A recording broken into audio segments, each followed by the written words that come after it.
नमस्कार, स्वागत है आपका ईटी नाउ स्वदेश पर। मैं हूं आपके साथ पूजा त्रिपाठी और आप देख रहे हैं गुड मॉर्निंग स्वदेश। इस शो में आगे हम बात करेंगे सुबह सुबह के ग्लोबल संकेतों से, साथ ही एफआईआईज और डीआईएस का अपडेट लेंगे, खबरों वाले शेयर्स, कमोडिटी मार्केट का पूरा एक्शन और ब्रोकरेज हाउस की रिपोर्ट भी एक एक करके आपके सामने रखेंगे। तो अगले आधे घंटे एक्शन पैक रहेगा। शुरुआत सबसे पहले एशियाई बाजारों से करेंगे और आज भी कमजोरी देखने को मिल रही है। हालांकि कुछ देर पहले हल्के हरे निशान में कारोबार कर रहे थे, लेकिन अभी देखिए गिफ्ट निफ्टी 31 अंक नीचे कर रहा है कारोबार। चीन के बाजार हल्के हरे निशान में कारोबार कर रहे हैं। जापान के बाजार 170 अंक ऊपर है। हांगकांग के बाजार और कोरिया के बाजार में भी सपाट कारोबार देखने को मिल रहा है। तो यहाँ पर काफी सुस्त शुरुआत नजर आ रही है एशियाई बाजारों की। जितने भी इंडेक्स हैं वो सपाट ही दिखाई दे रहे हैं। लेकिन चलिए, मुंबई स्टूडियो से विश्वमोहन हमारे साथ जुड़ चुके हैं और उनसे सबसे पहले समझ लेते हैं कि इस वक्त ग्लोबल संकेत कैसे हैं। विश्वमोहन, गुड मॉर्निंग, बताइए। गुड मॉर्निंग पूजा। आज ग्लोबल संकेत जैसा आप कह रही थी, मिला जुला कारोबार एशियाई बाजार में।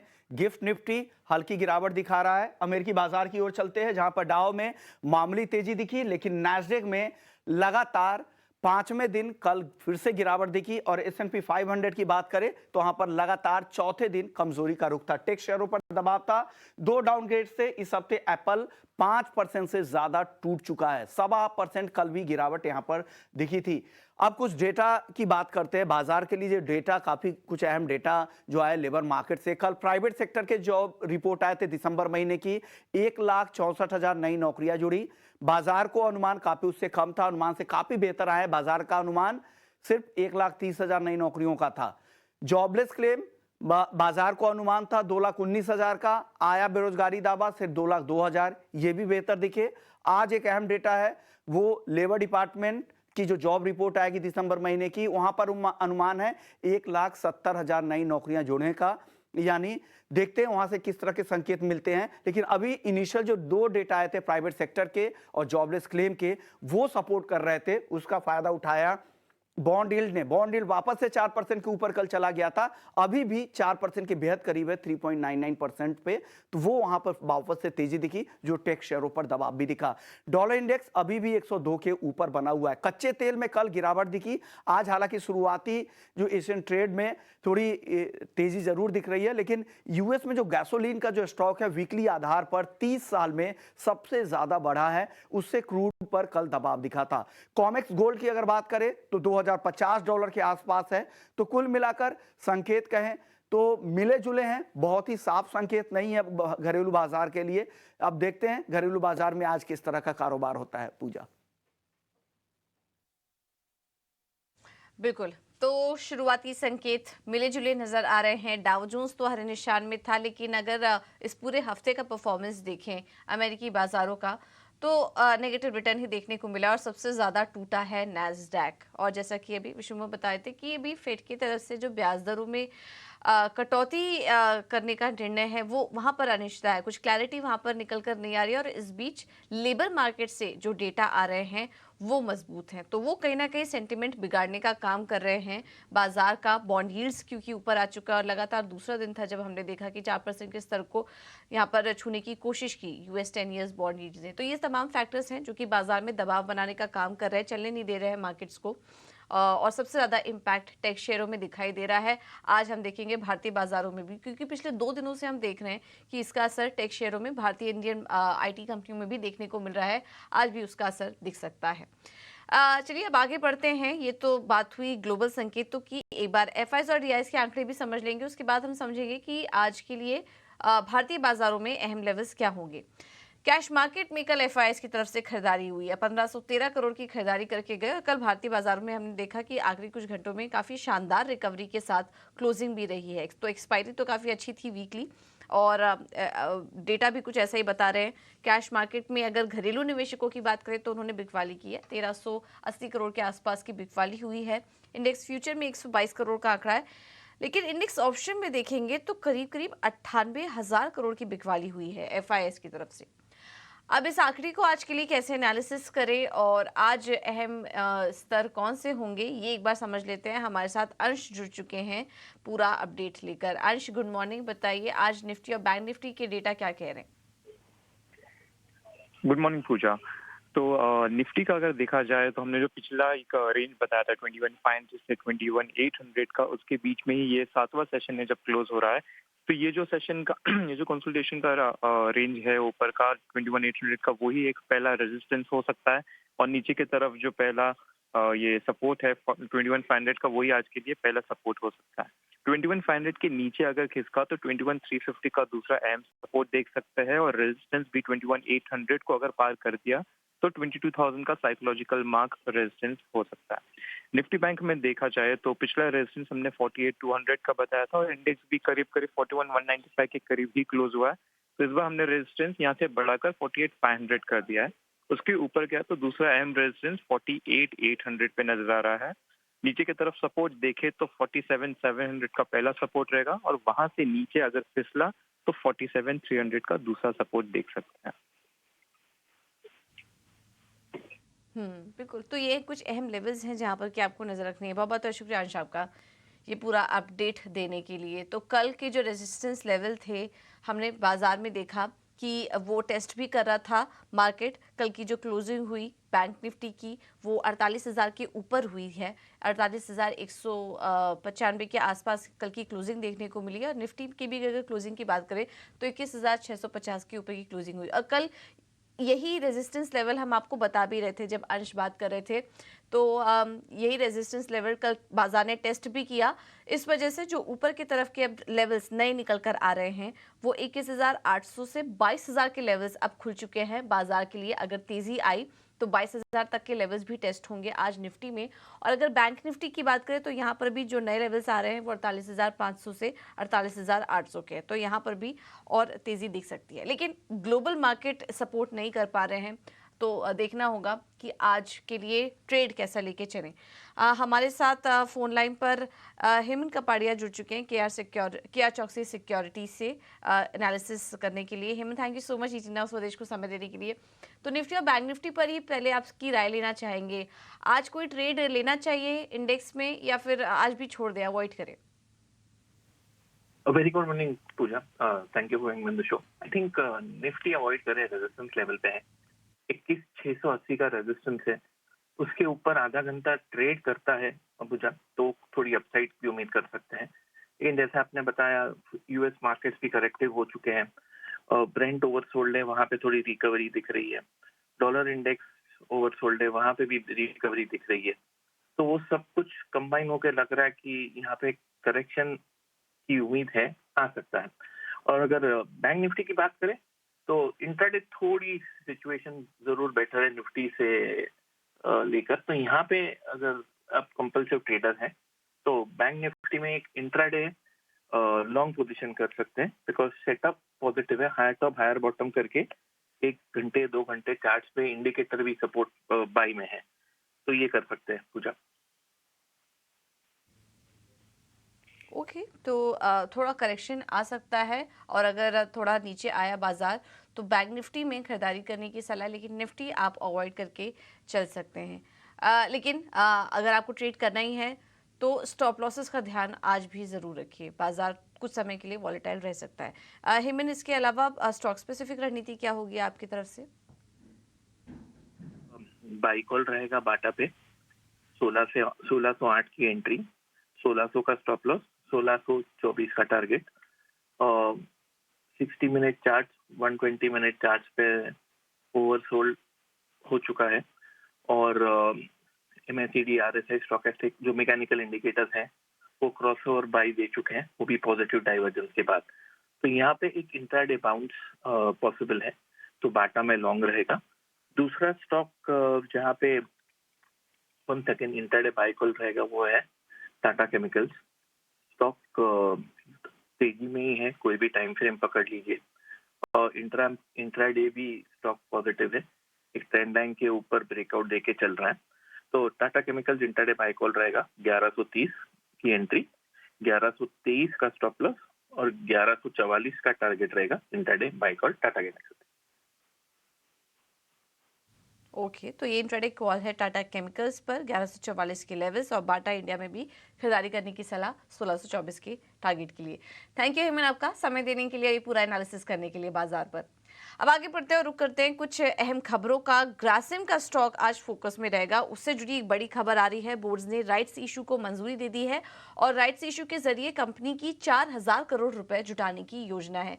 पूरी डिटेल्स लेकर आशीषा हमारे साथ जुड़ चुकी हैं। आशीषा, बताइए, ग्रासिम आज फोकस में रहेगा, क्या अपडेट्स हैं आपके पास? ग्रासिम के बोर्ड ऑफ डायरेक्टर्स ने फंड रेज अप्रूव किया है। राइट्स इश्यू के द्वारा ये फंड रेज किया जाएगा। 4,000 करोड़ का राइट्स इश्यू होगा और राइट्स इश्यू प्राइस को देखें तो 1,812 रुपीज़ प्रति शेयर पर किया जाएगा, जो कल के मार्केट प्राइस से 12% के डिस्काउंट पे होगा। इसके अलावा राइट्स इश्यू रेशियो 179:6 है, यानी अगर आपके पास 179 इक्विटी शेयर्स है ग्रासिम के तो आपको 6 राइट्स इश्यू के शेयर्स मिलेंगे। इसके अलावा राइट्स इश्यू के इस्तेमाल की बात करें, यूटिलाइजेशन की बात करें तो डेट रीपेमेंट, कैपेक्स और जनरल कॉर्पोरेट पर्पस के लिए ये राइट्स इश्यू के प्रोसीड्स इस्तेमाल किए जाएंगे। 10 जनवरी रिकॉर्ड डेट होगा। इसके लिए एलिजिबल होने के लिए 9 जनवरी लास्ट डे होगा। इसके अलावा पेमेंट टर्म्स की बात करें तो सबसे पहले एप्लीकेशन पर 453 रुपीज़ प्रति शेयर देने पड़ेंगे और इसके अलावा बैलेंस पेमेंट 3 पार्ट्स यानी 3 कॉल्स में देने होंगे मार्च 2026 तक। राइट्स इशू की बात करें तो राइट्स इशू एंटाइटलमेंट का प्राइस 251 रुपीज़ प्रति शेयर रहेगा और शेयर होल्डर्स इस राइट्स एंटाइटलमेंट को बेच भी सकते हैं। करंट मार्केट प्राइस पे देखें तो 1,506 रुपीज़ इक्विटी शेयर होल्डर्स को मिलेंगे, 6 इंटू 251 रुपीज़ पर शेयर, जो 8.5% का डिविडेंड यील्ड निकल कर आता है। इसके अलावा शेयर होल्डर्स राइट्स एंटाइटलमेंट को एक्सरसाइज भी कर सकते हैं, लेकिन इसका पेमेंट 3 पार्ट्स में डिवाइड हो जाएगा। एप्लीकेशन पर देना पड़ेगा और उसके बाद 3 कॉल्स के द्वारा ये पेमेंट किया जाएगा। ट्रेडिंग अपॉर्चुनिटीज़ अभी कम है। करंट मार्केट प्राइस और रेशियो देखें तो ट्रेडिंग अपॉर्चुनिटीज़ नहीं है, लेकिन अगर ग्रासिम में इन्वेस्ट करना है तो ये बड़ी अच्छी अपॉर्चुनिटी है, क्योंकि एप्लीकेशन पर थोड़ा ही अमाउंट देना है। ऑफ कोर्स राइट एंटाइटलमेंट कितने पर ट्रेड होता है उस पर भी काफ़ी कुछ निर्भर रहेगा, लेकिन हाँ, बड़ी न्यूज़ आती हुई नज़र आ रही है, जहाँ 4,000 करोड़ कंपनी ने राइट्स इश्यू के द्वारा रेस किया है। बिल्कुल। बहुत बहुत शुक्रिया आशीषा आपका ये पूरा एनालिसिस करने के लिए। तो 4,000 करोड़ का राइट्स इशू आ रहा है। डेट्स ध्यान में रखिए, 10 जनवरी रिकॉर्ड डेट है। अगर आपको पार्टिसिपेट करना है इसमें तो 9 जनवरी आखिरी दिन होगा शेयर खरीदारी का, जिसके ज़रिए आप यहाँ पर पार्टिसिपेट कर सकते हैं। 17 जनवरी को खुलेगा, 29 जनवरी को ये राइट्स इशू बंद होगा। तो इन डेट्स का आप ध्यान रखिए और पूरा एनालिसिस भी आपको अभी आशीषा करके बता रही थी।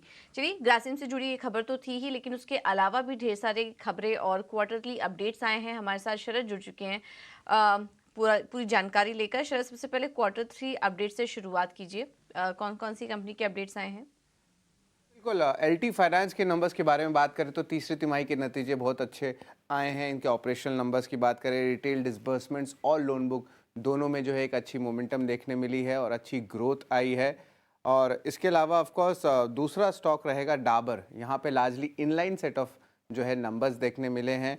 यहाँ पे वो एक्सपेक्ट करें कि जो रेवेन्यू की ग्रोथ है थर्ड क्वार्टर में वो लगभग 6 से लेकर 9% तक के बीच आ सकती है और जो रूरल ग्रोथ है अभी भी लैग कर रही है अगर अर्बन मार्केट के साथ कंपेयर करें तो। हालांकि उन्होंने कहा कि अर्ली साइन जो कंजम्पशन की रिवाइवल है वो अब थोड़ी थोड़ी दिखने लगी है, तो लार्जली इनलाइन कहेंगे डाबर का ऑपरेशनल अपडेट। वही उत्कर्ष स्मॉल फाइनेंस बैंक की बात करें तो अच्छे नतीजे देखने मिले हैं और ईसाफ स्मॉल फाइनेंस बैंक में ऑफ कोर्स एडवांसेस और डिपॉजिट्स में तो बढ़ोतरी देखने मिली है, बट जो एसेट क्वालिटी होती है वहाँ पे सिक्वेंशली जो है एक टाइप से डिक्लाइन देखने मिला है। तो आप कह सकते हैं मिले जुले जो है operational update ESAF small finance bank की आई है। शोभा की बात करें तो बहुत शानदार अपडेट आया ऑपरेशनल का और सबसे ज़्यादा क्वार्टरली सेल्स वैल्यू जो है उन्होंने रजिस्टर किया है, तो स्टॉक पे पॉजिटिव मोमेंटम देखने मिल सकता है। और वही अगर जम्मू कश्मीर बैंक के बारे में बात करें तो वो ऑलमोस्ट इनलाइन सेट ऑफ जो है ऑपरेशनल नंबर्स दिए हैं। तो ये जो है ओवरऑल आपके Q3 अपडेट्स का हमने पूरा आपको ढांचा आपके लिए बनाया है। बिल्कुल, तो ये हैं क्वार्टरली अपडेट्स। इसके अलावा शायद खबरों वाले शेयर्स भी बताइए। खबरों वाले शेयर्स में BCL इंडस्ट्रीज, ग्लोबल स्पिरिट्स जैसे स्टॉक्स फोकस पे रह सकते हैं और एक पॉजिटिव इम्पैक्ट उसमें देखने मिल सकता है। OMCs ने अनाउंस किया कि एक एडिशनल इंसेंटिव जो है इन्हें मिलेगा जहां से ये इथेनॉल सोर्स करेंगे इन ग्रेन कंपनीज से। तो ये नए प्राइसेस जो है ऑलरेडी इफेक्टिव है 5 जनवरी से, चैनल चेक्स के हिसाब से हमें सुनने में आ रहा है। वही NHPC भी जो है गवर्नमेंट गुजरात के साथ जो है लगभग 4,000 करोड़ का हाइड्रो स्टोरेज प्रोजेक्ट पे जो है करार किया है, तो ऑफकोर्स एक पॉजिटिव न्यूज़ फ्लो देखने मिल सकता है। लेकिन अगर आप नेस्ले के शेयर होल्डर हैं तो याद रखिए आज से जो है ट्रेडिंग जो होने वाली है वो एडजस्टेड हो जाएगा, आपकी जो शेयर स्प्लिट है वो एडजस्ट हो जाएगी। अगर आप लगभग 1 शेयर होल्ड करते हैं तो वो 10 शेयर हो जाएगा, और उसका जो प्राइस आज आपको दिखेगा तो वो ऑफकोर्स दिखेगा 10 से जो है डिवाइड करके। तो जब आप देखेंगे स्क्रीन पे तो लगभग जो है आप कह सकते हैं 2700 100 के बीच में जो है ये अमाउंट देखने मिल सकता है। लुपिन यूएसएफडीए अप्रूवल आई है डायबिटिक ट्रीटमेंट ड्रग्स को लेके, तो स्टॉक में जो है पॉजिटिव मोमेंटम देखने मिल सकता है। वही अगर बात करें वारी रिन्यूएबल की तो 20 जनवरी को जो है इम्पॉर्टेंट बोर्ड मीट होने वाली है, जहाँ पे कंपनी जो है विचार करेंगी शेयर स्प्लिट को लेके। तो 2 शेयर स्प्लिट्स के न्यूज़ जो है आज हमें देखने मिल रहे हैं। और वही आखिर में मैं बात करूँगा जुपिटर वैगन्स का। यहाँ पे ऑफ कोर्स जो इम्पोर्टेंट डेटा आई थी फ्रेट की, वहाँ पे भी अच्छी इंप्रूवमेंट देखने मिली थी। और अब जो है कंपनी ने जो है मिनिस्ट्री ऑफ डिफेंस के साथ एक टाई अप किया है, जहाँ पे मिलिट्री बोगी वो सप्लाई करने वाले हैं वैगन, जिसका जो वैल्यू है कुल मिला के 473 करोड़ का होगा। तो स्टॉक में जो है अच्छी मोमेंटम और ग्रोथ आज देखने मिल सकती है दिन के ट्रेड में। तो ये सारे स्टॉक्स हैं जो आज के आपके फोकस में होनी चाहिए। बिल्कुल, तो कुछ अहम खबरें आई हैं शेयर विभाजन को लेकर, कुछ खबरें हैं, इस पर हमारी नजर रहेगी। थैंक यू शरद आपका ये पूरा अपडेट देने के लिए। नजर डालते हैं कमोडिटी मार्केट पर। हमारे साथ अनुज गुप्ता जुड़ चुके हैं एचडीएफसी सिक्योरिटी से अपनी रणनीति बताने के लिए। Anuj, thank you so much इची नाउ स्वदेश को समय देने के लिए। सोने चांदी से पहले शुरुआत करते हैं। एक ब्रीदर मिला सोने चांदी को, निचले स्तरों से कल एक तेजी भी हमने देखी है। अब यहाँ से किस तरह से ट्रेड लेना चाहिए गोल्ड और सिल्वर में? पूजा जी गुड मॉर्निंग। देखिए एक रेंज बाउंड मोमेंटम हम गोल्ड सिल्वर में देख रहे हैं। हमें लगता है कि यहाँ पर कहीं ना कहीं मार्केट एक स्टेबल रहेगा। थोड़ा प्रॉफिट बुकिंग हम एक्सपेक्ट कर रहे हैं, तो इंट्राडे के लिए सेल ऑन राइज का मार्केट गोल्ड में देखा जा सकता है। गोल्ड में करीबन 62,825 के आसपास बिकवाली करें, 63,050 का स्टॉप लॉस लगाएं। टारगेट हमें लगता है नीचे करीबन 62,450 तक देखा जा सकता है। हालांकि हमें लगता है कि मार्केट थोड़ा स्टेबल रहेगा। हालांकि एक लॉन्ग टर्म ट्रेंड तो पॉजिटिव है, मगर शॉर्ट टर्म और इंट्राडे पर्सपेक्टिव से सेल ऑन राइज का मार्केट हो सकता है। ठीक है, तो फिलहाल गोल्ड में बिकवाली करके चलिए। सेल ऑन राइज का मार्केट नजर आ रहा है गोल्ड और सिल्वर दोनों के लिए। अनुज, इसके अलावा कच्चे तेल को कैसे ट्रेड करें? देखिए क्रूड में हमने एक बाउंस बैक आते हुए देखा। हमें लगता है कि क्रूड में एक लोअर लेवल से रिकवरी देखी जा सकती है। तो क्रूड में खरीदारी का ट्रेड रहेगा, करीबन 6,080 में खरीदारी करें, 6,025 का स्टॉप लॉस लगाएं। टारगेट करीबन 6,188 तक देखा जा सकता है। तो क्रूड में लगता है कि बाय ऑन डिप्स की स्ट्रेटेजी यूज कर सकता है। बाय ऑन डिप्स की स्ट्रैटेजी यूज करिए क्रूड में 6,188 के लक्ष्य के लिए। आखिरी सवाल होगा अनुज आपसे, बेस मेटल्स पर वहां कहीं आप मौके देख रहे हैं या फिर अवॉइड करें स्पेस को? बेस मेटल में एक रेंज बाउंड मोमेंटम है। यहाँ पर कॉपर कहीं ना कहीं थोड़ा रेजिस्टेंस फेस कर रहा है। तो कॉपर में हमें लगता है कि अगर भाव ऊपर की तरफ आते हैं करीबन 727 728 के आसपास, तो बिकवाली करें, 732 का स्टॉप लॉस लगाएं। टारगेट करीबन 222 तक देखने को मिल सकता है। तो सेल ऑन राइज की मार्केट बेस मेटल में इंट्राडे के लिए देखी जा सकती है।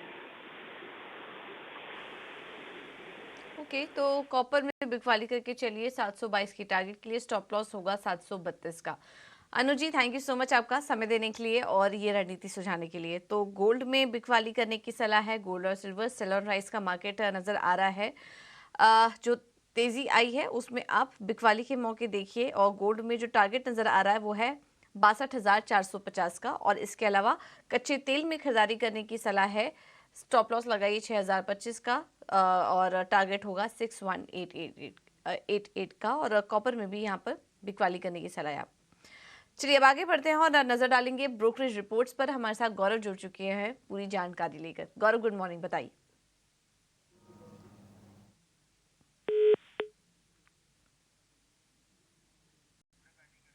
बात करें तो सबसे पहले हम बात करते हैं एचएएल के बारे में, जहाँ पे यूबीएस ने अपना टारगेट प्राइस जो है वो इनिशिएट किया है बाय रेटिंग के साथ, और टारगेट प्राइस रखा है 3,600 रुपीज़ का। तो यहाँ पे यूबीएस का मानना यह है कि रेवेन्यू जो है वो 16% ग्रोथ दे सकता है, और आगे जाके कंपनी अपना ऑर्डर बुक जो है वो 3 टाइम्स बढ़ाने की काफ़ी सारे चांसेस है, और 2.4 ट्रिलियन रुपीज़ पे ये ऑर्डर बुक जाने की आशंका है, और इसीलिए कहीं पे हमें ये बुलिश व्यू दिख रहा है। अगला हम बात करें तो सीजी पावर, जहाँ पे यूबीएस ने ही इनिशिएट किया है टारगेट प्राइस के साथ 580 रुपीज़ के। उनका मानना यह है कि ये यूबीएस सीजी पावर जो है वो अपने पीयर्स में काफ़ी स्ट्रॉन्ग कैंडिडेट है, और उसका भी 21% CAGR ग्रोथ हमें देखने को मिल सकता है अगले 3 सालों में। अगला अगर हम बात करें तो वो है IIFL फाइनेंस, जहाँ पे मोतीलाल ओसवाल ने इनिशिएट किया है बाय रेटिंग के साथ और टारगेट प्राइस दिया है 800 रुपीज़ पर शेयर। तो उनका मानना भी ये है कि IIFL फाइनेंस काफ़ी अच्छे पोजीशन में है अपना AUM 25% से ग्रो कराने में, और आगे जाके कहीं पे री रेटिंग भी हमें देखने को मिल सकता है IIFL को लेके अगेंस्ट इट्स पीयर्स, और इसीलिए कहीं पे हमें ये बुलिश व्यू दिख रहा है।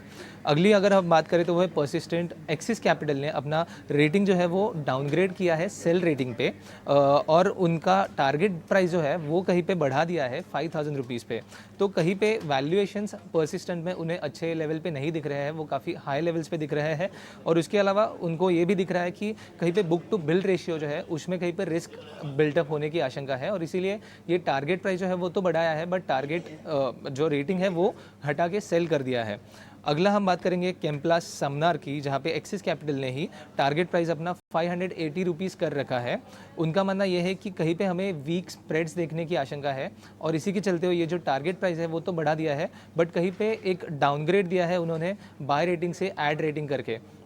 अगली अगर हम बात करें तो वो है कोल इंडिया, जहाँ पे टारगेट प्राइस नुवामा ने इंक्रीज़ किया है 500 रुपीज़ पे, और उनका मानना यह है कि कंपनी अपना ग्रोथ जो है वो 8% पे ट्रैक करने के काफ़ी लाइंस पे है, और आगे जाके वैल्यूएशंस भी है वो भी कहीं पे 10 ईयर एवरेज के लेवल्स पे है, और इसीलिए ये कहीं पे अपग्रेड आ रहा है। और आखिर में अगर हम बात करें तो वो है बैंक्स एंड NBFCs की। तो नोमुरा का मानना ये है कि वो उनका प्रेफरेंस हमेशा बैंक्स पे रहेगा ओवर NBFCs, और इन बैंक्स में भी उनका टॉप पिक जो है वो है ICICI bank, IndusInd bank, axis bank और फेडरल बैंक। और अगर हम NBFCs की भी बात करें तो भले उनका व्यू जो है वो कहीं पे कहीं पेसिमिस्टिक है, बट उसमें भी उन्होंने 5 स्टार बजाज ट्विंस और श्रीराम फाइनेंस को कहीं पे प्रेफरेंस देते हुए हम देख रहे हैं। तो इसीलिए इन सभी कंपनीज पे हमारी नज़र बनी रहेगी। ओके तो ढेर सारी ब्रोकरेज रिपोर्ट्स हैं, इंटरेस्टिंग रिपोर्ट्स आई हैं। कोल इंडिया पर 500 के टारगेट्स आ रहे हैं, इन पर हमारी नज़र रहेगी। थैंक यू गौरव आपका ये पूरा अपडेट देने के लिए। अब क्विकली ट्रेडिंग कॉल्स पर नज़र डालेंगे। रेलिगेयर ब्रोकिंग ने ONGC में खरीदारी करने की सलाह दी है। 222 का होगा टारगेट, स्टॉप लॉस है 210 का, और उनका दूसरा कॉल है टाटा पावर पर 334 के टारगेट के लिए, स्टॉप लॉस होगा 330 का। ये 2 कॉल्स रेलिगेयर ब्रोकिंग की तरफ से। कोटक सिक्योरिटीज ने GMR इंफ्रा में खरीदारी करने की सलाह दी है, 90 का टारगेट देख रहे हैं, और आइडिया वोडाफोन आइडिया में भी तेजी करने की सलाह है। स्ट्रिक्ट स्टॉप लॉस के साथ यहाँ पर खरीदारी करके चलिए 18 के टारगेट के लिए। JM फाइनेंस ने डिवीज लैब और फेडरल बैंक में तेजी करने की सलाह दी है। डिवीज लैब में 4250 का टारगेट देख रहे हैं, और फेडरल बैंक में भी 165 के लक्ष्य के लिए आप तेजी करके चलिए। आखिर में स्वास्थ्य का इन्वेस्टमार्ट पूनावाला फिनकॉर्प में तेजी करने की सलाह है इनकी तरफ से, 480 का होगा टारगेट, स्टॉप लॉस सुझा रहे हैं 440 का, और इसके अलावा IRB इंफ्रा भी अच्छा लग रहा है तेजी करने के लिए, 45 का टारगेट, स्टॉप लॉस होगा 41 रुपए का। तो तमाम ये ट्रेडिंग आइडियाज आपके सामने रखे हैं, और टारगेट और स्टॉप लॉस भी आपको पता है। सभी कॉल्स में आज तेजी करने की सलाह हमारे एक्सपर्ट्स की तरफ से। चलिए फिलहाल इस शो में इतना ही।